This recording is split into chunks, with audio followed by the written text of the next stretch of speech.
Annex A Control 5.20, addressing information security within supplier agreements, right?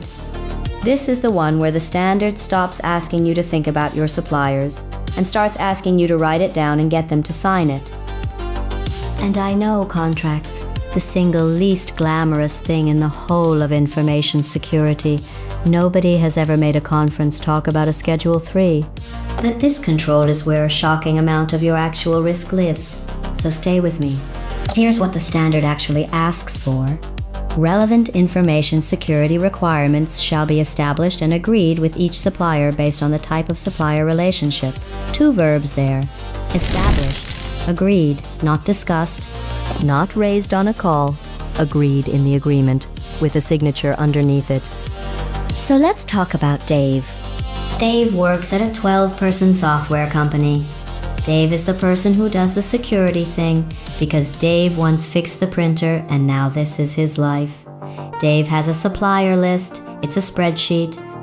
It's an honest spreadsheet. I'll give him that. Cloud hosting, a payments provider, an email sender, a support desk tool, a data warehouse, an offshore development shop, and a bloke called Kevin who does penetration testing once a year. Ask Dave what his hosting provider is contractually obliged to tell him if they get breached, and how fast. Watch his face. Because here's the thing Dave has. Dave has a really good relationship with his account manager. Lovely woman, sends a Christmas card. Dave is completely confident she'd let him know if something went wrong. Cute. An account manager's goodwill is not a control. It's a person. People change jobs, and on the day it all goes sideways. The account manager is not the one deciding what gets disclosed. Legal is, and legal will go through the contract, and the contract will say nothing, and that will be the end of the conversation. So what actually goes in the agreement? The standard gives you a genuinely long list, and I'm not going to make you sit through all of it, but here are the ones that earn their place in a small company. Data are they touching? Where does it live? Which countries? Under whose law, if they're processing personal data on your behalf? You need a data processing agreement. That's a real legal instrument with a real name.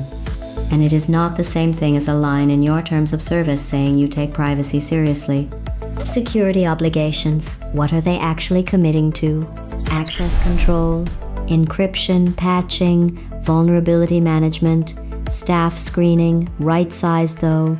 You're a 12-person software company, not a bank.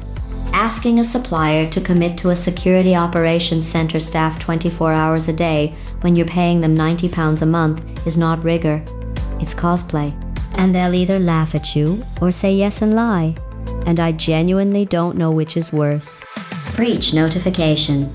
This is the big one, and it's the one people leave out. How fast do they have to tell you? And what do they have to tell you? Out undue delay is a phrase lawyers love, and it means absolutely nothing on a Friday night. Put a number in. 24 hours, 72 hours. Pick one you can live with and defend it. Right to audit, or more realistically for you, right to evidence. You're not flying to Dublin to inspect a data center. You're asking for their current certification, their most recent penetration test summary, their control report. Write down that you're entitled to it, and how often. Subs processors, because your supplier has suppliers. Your support desk tool uses a transcription service you have never heard of, which uses a model provider you have definitely heard of. Do you get told when that chain changes? Do you get to object? If the answer is no, your supply chain is longer than your contract, and you have no idea where it ends. And exit, return or deletion of data when the relationship ends.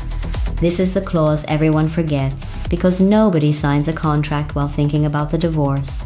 The moment you cancel that analytics tool, 3 years of customer behavior is sitting in someone else's storage bucket with no owner and no expiry date. Get the deletion commitment written down and get confirmation in writing when it happens. Now, failure modes.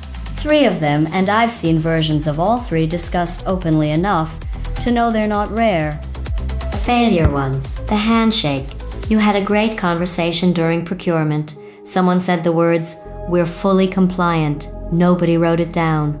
12 months later, that person has left, and you're holding a contract that talks entirely about payment terms and service credits and says not one word about security. You didn't get a bad deal, you got a deal about a different subject. Failure 2. The click-through, your supplier has standard terms. You accepted them online at 11 at night because the trial was expiring. Those terms were written by their lawyers for them. There's a clause in there capping their total liability at the fees paid in the last 3 months. That's about 400 quid. That is what your customer data is worth, contractually, and you agreed to it. Failure 3. The zombie. The contract was fine. Signed in 2021, security schedule and everything. Then the supplier got acquired, moved their hosting, added 3 sub-processors, and changed their entire architecture. Your contract describes a company that no longer exists. Nobody reviewed it, because reviewing contracts isn't anybody's job. It's just something that's supposed to happen. Bless. Related controls, so you can see where this sits. Annex A Control 5.19 is the wider policy for information security and supplier relationships. Annex A Control 5.20, this one, is where you turn that into contract text. Annex A Control 5.21 handles security in the information and communication technology supply chain specifically. Annex A Control 5.22 is monitoring and review of supplier services, which is what keeps the zombie contract from happening. Annex A Control 5.23 covers cloud services. And Annex A Control 6.6 is confidentiality or non-disclosure agreements, which is a related but separate instrument. Handy sequence that somebody thought about it. Is this new in 2022? No. Supplier agreements were covered in the 2013 version too. What changed is the restructure. The old sprawl got consolidated, and the cloud services control was added as genuinely new. So if you're moving from the old standard, this isn't a new obligation. It's the same obligation tidied up with fewer places to hide. Here's the honest bit.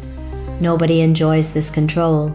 It's slow, it involves lawyers, and half your suppliers will ignore your first email.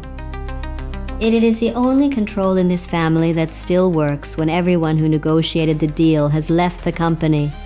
That's the whole point of writing things down. So, the dare. Open your supplier list. Pick the 3 suppliers that touch the most customer data, not the biggest invoices, the most data. For each one, answer 2 questions from the contract itself, not from memory. How many hours until they must notify you of a breach? And what happens to your data when you leave? If you can't answer both from the document in under 10 minutes, you don't have a supplier agreement, you have a hope. In writing, somewhere else,